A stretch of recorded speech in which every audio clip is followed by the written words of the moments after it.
It's okay. Thank you. I'm going to sit all the way over here. Really? Yeah. Let's try this and see how this goes. Just a second. No, I'm kidding. How's everybody doing? What's up, man? So, Stephen, welcome to MCM ComicCon. How does it feel to be amongst the fans today? Amongst my people? Yes, amongst your people. These are my people. Yes. Feels good.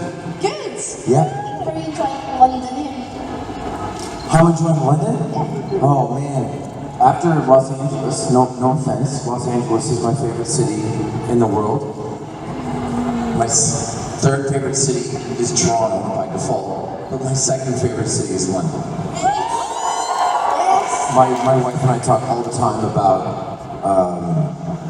just coming and living here for a couple of years. Yeah, absolutely. You're welcome. You guys, anyone have a couch that's free? Or?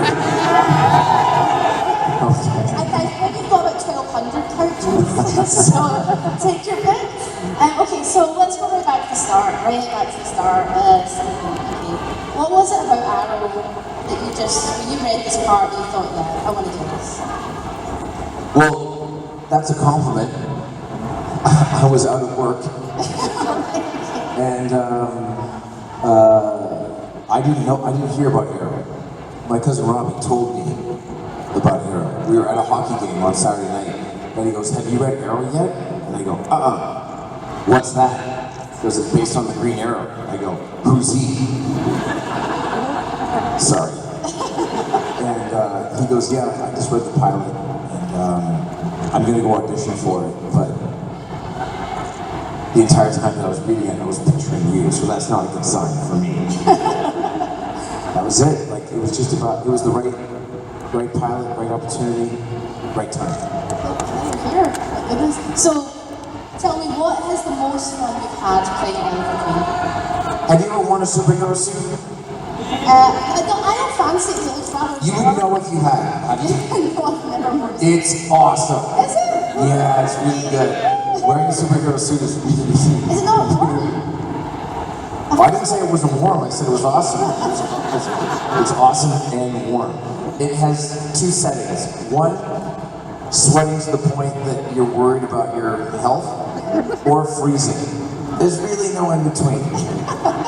So, tell us then your experience, because it's not like it's Batman or anything like, what is it like wearing the suit, and moving around and things like that, and shooting arrows? So the very first time that I put on the suit, it was designed by Colleen Atwood, who, when I went to her home in, I think it was in Malibu, somewhere in the area, I looked up and I'm like, oh, cool. There's the thing that you get when you get nominated for an Academy Award. And she had one of those plaques, and then I looked further to my right and I go, oh my God, that's an Academy Award.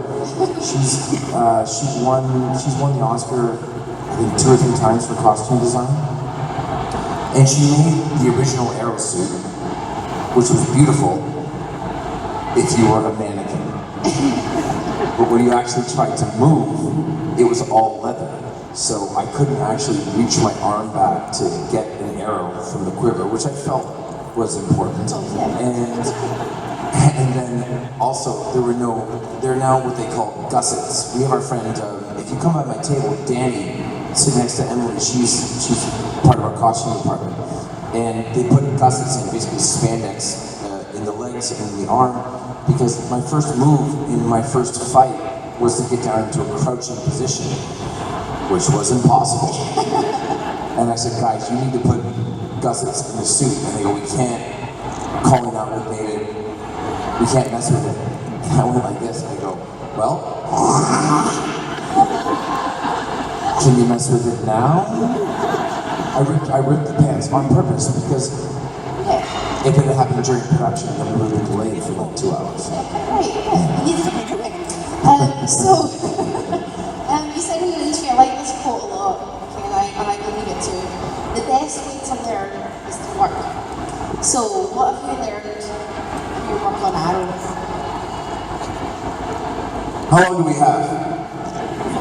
20? No, we have more time. What I've learned?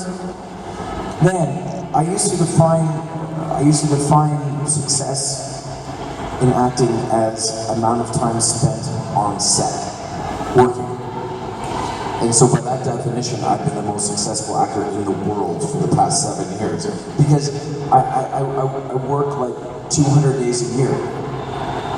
So what I've learned is I've learned being on set. I don't think that there's a situation now that would intimidate me. I'm not the best actor in the world, I'm far from it. But I've spent a good amount of time on set that I feel like I could hold my own. Oh, I like that. Yeah. You're braver, I guess. Pardon me? You're braver at going out and just doing what Not braver, calmer. hammer, okay. Right, when they yell action, you get a rush of adrenaline, which, anyone here an actor or a performer? Okay, good.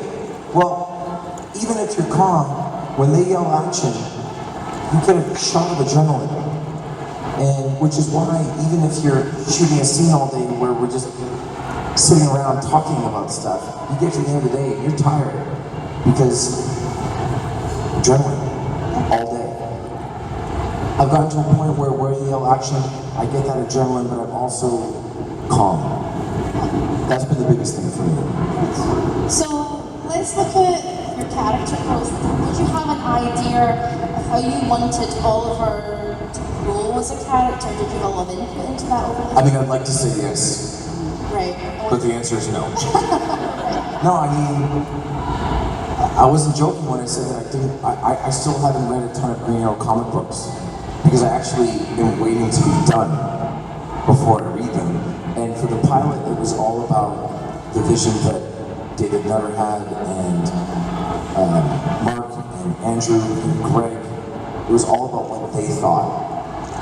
And then from there, I would say that over the course of 7 years, probably a little bit of my personality has creeped into the character, because that's how I keep myself sane. And what is that you managed to keep into the character? It's none of your business. I've only got on stage. Anyway, tell me about those crossover events. What is it like to film those? Must be fun getting everyone else on board. It's awesome. It's really, really good. The catering and the crafting on The Flash is better than ours, which pisses me off. Oh, tell us about the character. It's so good. Stephen? Oh, good morning. Good to see you again. Oh, it's been a year. Would you like that same scramble that's super healthy and tasty for breakfast? Well, you would? Oh, cool. Great. There's nothing wrong with a bit of protein. That's all I'm saying. Protein is good. Eggs are good. But can you tell us anything about Crisis on Infinite Earth? Can you say anything at all? Sure. And? It's 5 episodes. Probably. I don't know. It may be 11. I don't know. I will tell you. Yes, I can tell you stuff. Yes, go for it. Crisis on Infinite Earths begins before the crossover. Okay. And you're going to say apart from that? Pardon me? Can't say anything apart from that? It begins before the crossover. That makes sense, right? Think about it for a second. Crisis on Infinite Earths basically began at the end of season 7 of Arrow. Okay. And it's not going to stop until it's over. Okay. We'll leave it there. Okay, so let's move on from Arrow. Tell me, what's your take on the DC movie universe? Any favorites? Nope. Yeah, I like the Nolan Batman trilogy. Oh, yeah. I haven't seen Batman v Superman. I saw it on a plane, that doesn't count. I haven't seen any of the movies, actually. Nolan's an amazing director, is that like... Yeah, he's excellent. I mean, after you're finished with Arrow, like, what are your plans after that? Like, are you looking to sort of move away from the superhero thing? No. You love it? Were you? I mean, No, yeah, I don't know. You know what? I have my first plan, actually. When I moved to LA, I always wanted to buy a house in California, and my wife and I did in December of 2015. And I think that collectively since then, I've maybe slept there less than 100 nights in close to 5 years. I just want to have a regular Tuesday for a second. Very, very lucky. Our kiddo goes to school. It's like a 6-minute walk from our house. I just want to have a little bit of time.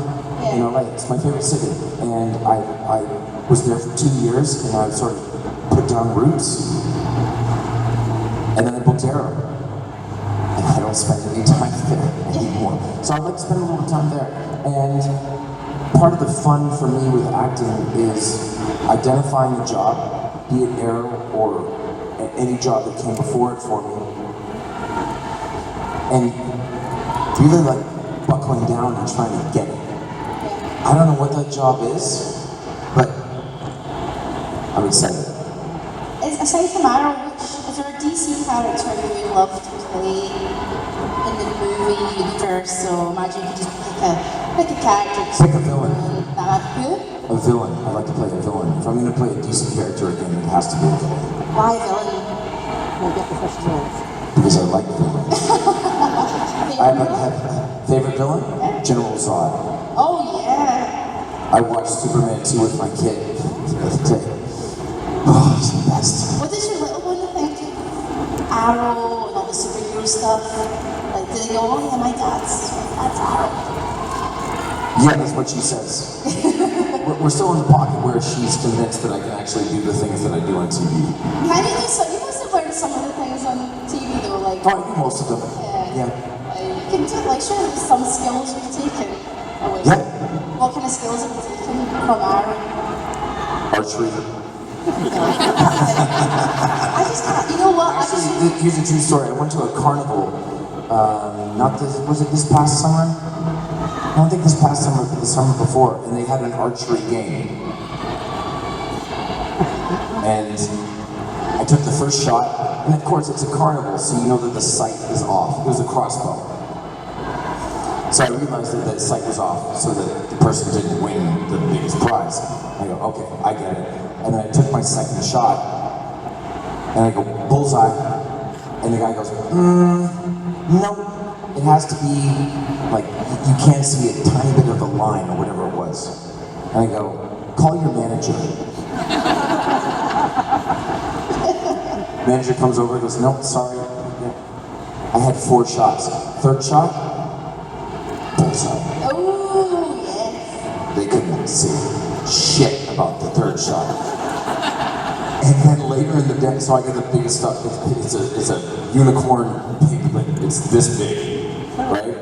And I was there with my buddy Michael, and his daughter was jealous that my kid had a stuffed animal that was 4 times the size of her. And I went back to play to get the bullseye again, and the guy goes, I'm sorry, sir, but we reserve the right to refuse service more than 1 time a day. I don't like that you did that. He wouldn't let me play. The Arrow equivalent of like a mic drop, just a bow drop. Okay, so I've got a fan question here because I asked on Instagram if anybody had any fan questions or any questions for you. So this is from JackHair15 via Instagram. Which Marvel superheroes would you like to play and why? So specifically Marvel or? I don't know. I've always, I think that, I don't know that there's been a better version of a character than Robert Downey Jr. as Iron Man, ever. Which means that I wouldn't want to play that because you're inferior right off the bat. I don't know. I don't think about that stuff that much. You never, like, I didn't set out to play Green Arrow. You know, I don't know what's on the horizon. So, I don't know. It's a tough question to answer because I don't think about it. I've got another fan question here from Victoria Alex B84. My 5-year-old son Dominic wants to know if you really shoot some of the arrows.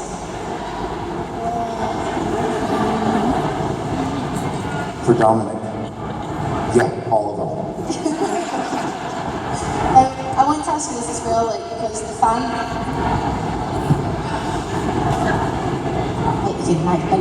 Yeah, all of the arrows, people, every single one. So tell me, the fandom is strong, the Arrowverse. What is the question you get asked most by fans that you're like, oh, this one again? Apart from that Arrow question. Can't really think of a question that comes to mind. People people want to ask about like, one of the questions that you get a lot is like, why isn't it part of the movies? And to me it's like, well, I don't really draw a distinction that much anymore from television and film.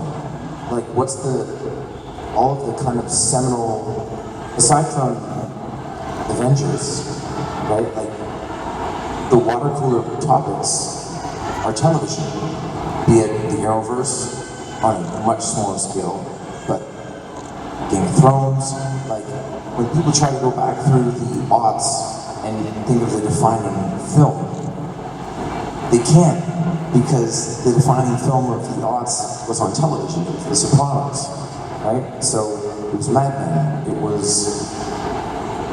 So yeah, people are like, why aren't you involved in the movies? And I'm like, why would we want to be? We're doing just fine. Exactly. Yeah. I like the TV stuff. I watch all the TV stuff. I watch all the movies. I enjoy everything. Yeah.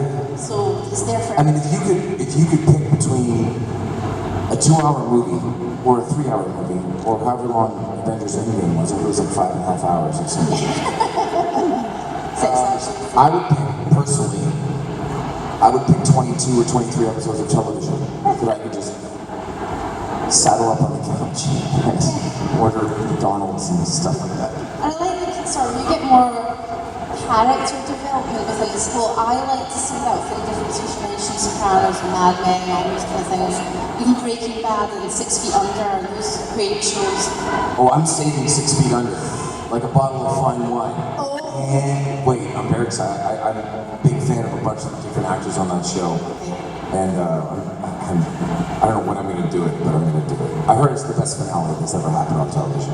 So if you meet Stephen later, do not spoil the finale, because honestly... No, spoil it. Go ahead. Oh my God. I read a study that said that sometimes something being spoiled and knowing how a story ends actually adds to the enjoyment of watching. Oh really? Yeah. I don't know, I felt like... not having it. So, I haven't seen Avengers Endgame. I've seen every Marvel movie, I haven't seen Avengers Endgame. And we were doing the premiere of Code 8, the movie that I did with my cousin Robbie. Anyone here at the premiere on Thursday evening? Yeah. Don't spoil anything. And I was at the LA after party and I turned to this guy and go, because it was the day that Avengers came out, and I go, have you seen Endgame? He goes, yeah. I go, how's it end? He goes, I can't tell you. And I go, no, I don't think you understand. I'm not going to be able to see it for several weeks. Like, I still haven't seen it. It's been out for the better part of a month. Please tell me how it ends. He goes, are you sure? I go, yeah. I go, don't get into the weeds. If you had 15 seconds to tell me how it ends, how does it end? He goes, he told me. I go, thanks. And you started watching? That's it. Can't wait. You want to know how it ends or no? Never mind, I'm sorry. I'm going to ask one more question. I'm going to say this to you guys. If you've got a question for Stephen, there's going to be fan questions, right? There's mics on either side here. So start. Oh my goodness, there's some keen beans over there. This side of the room are like, this side of the room are all about it. There's 2 mics here, there's a mic there as well. There's one in the front. And I'm going to ask one more question, or a couple more questions. So, I'm going to ask you a song. This is a random fun question for you before we launch in here. I saw some videos. Now I'm a big WWE fan. Love WWE. My era was more like the Hardy Boys, stuff like that. Like, I love the Hardy Boys. I'll tell you a Hardy Boy story backstage. It's not important. Oh yes, please. Yes. You know when they came back at WrestleMania? What was that? When they came back at WrestleMania, Yeah. they came back to WWE. Yeah. When the crowd went crazier than the crowd went in Orlando at any point during the show. Yeah, I was going to pee when that happened. I literally left my seat. No! And my buddy and I were in the bowels of the stadium, and all of a sudden you hear this crazy roar, and then we heard the music, and I turned to my buddy Zacho and I go, the Hardys just came out. They just came out. We rushed back, but we missed it.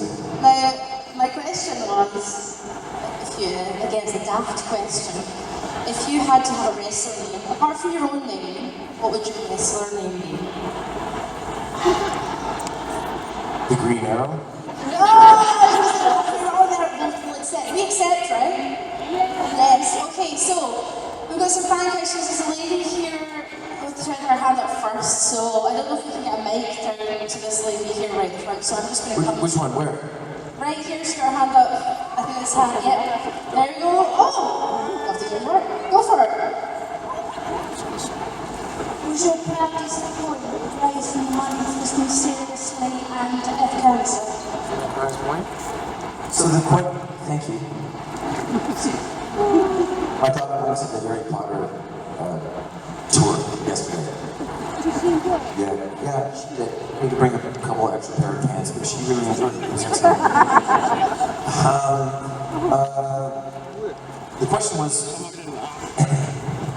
I don't think that the Sincerely campaign or the F Cancer campaigns were necessarily my priority point, but having a platform and being able to be philanthropic and raise awareness for causes that are important to me, it's just awesome. It's really cool. Thanks for your question. Thank you very much for your question. So let's do turnabout, okay? So this side were very enthusiastic. You guys were like, like itching. So we'll start here and then we'll go over here. So you first, sir. Okay, so you talk a lot about Game of Thrones on Twitter. I just wondered what you thought of the finale and which villain you identified with the most. Which villain? Yeah. I don't know about which villain, but here's a good Game of Thrones story without spoiling anything. My friend Mackenzie, her favorite character is Podrick. And it was at Toucan's in Soho, best pint of Guinness in London, apparently, according to Paul Blackthorne. And as I was walking into the bar, I heard some guy go, "Yeah, my buddy, yeah, I played Podrick on Game of Thrones." And I go, "Excuse me, pardon me? You know Podrick?" He goes, "Yeah, he's my mate." I go, "All right, cool, man. Every single pint that you have here today is on me. Whatever you want to order is on me. My friend Mackenzie, here's my phone number." I gave it to him. I go, "My friend Mackenzie, Podrick is her favorite character. Can you please ask me to record a video for her?" By the way, no pressure. If you can do it, great. If not, pints is still on me. We high-fived. I went back out. 2.5 hours later, this dude recorded like a 75-second heartfelt video for Mackenzie as he was walking through the streets of Manhattan. I've never seen someone laugh and cry at the same time harder than Mackenzie did. And it brought me back to, like, every once in a while I get to do that. So I'm glad that he's a good dude. He's a good dude. But Game of Thrones, jeez. Hard questions. I don't know what my favorite villain is, but I was definitely rooting for Dany to do what she did in episode 5. You guys know Sorry. thank you very much for your question. Yes, Podrick is a lovely bloke. Off you go over here. Hi. When you were mentioning video, me and my husband are massive Arrowverse fans, but he's not here, he's home with my 4 kids. Could I record a little video saying, "Terry, you've failed this city"? Yeah, are you ready? Silence, please, when we record this video. You good to go? Terry, it's good that you're home with the 4 kids. So you haven't failed the whole dad thing, but you have failed the city. I do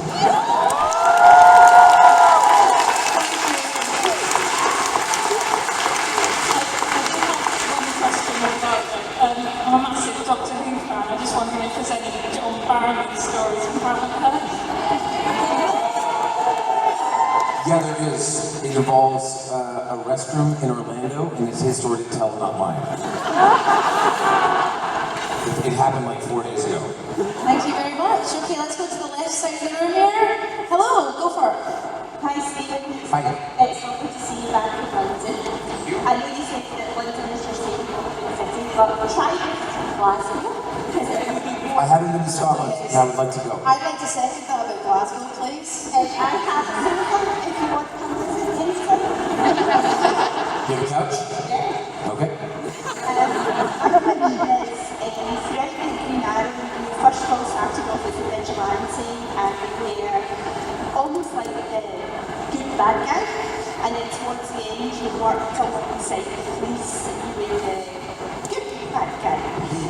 So which aspect of it did you enjoy more? The vigilante or working in cancer?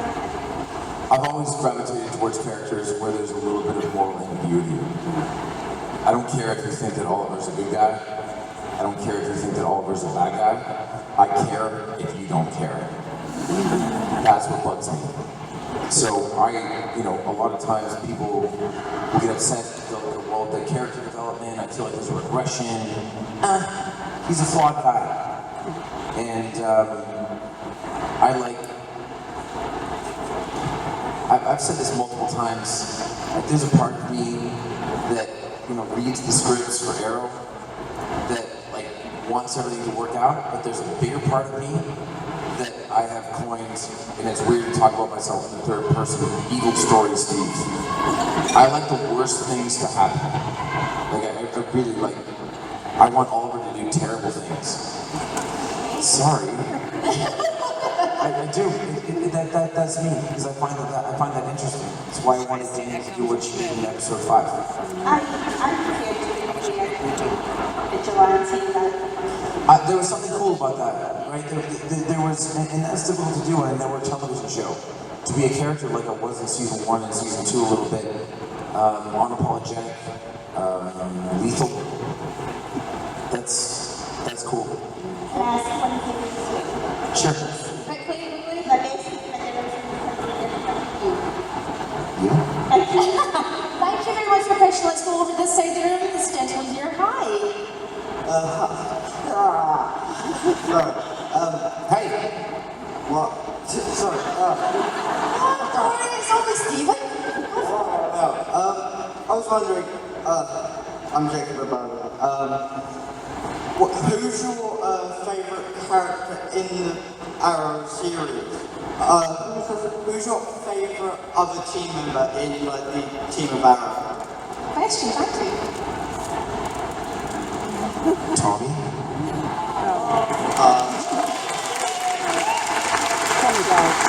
Okay, next question. We're flying over here, lady, the blonde lady here. Go for it.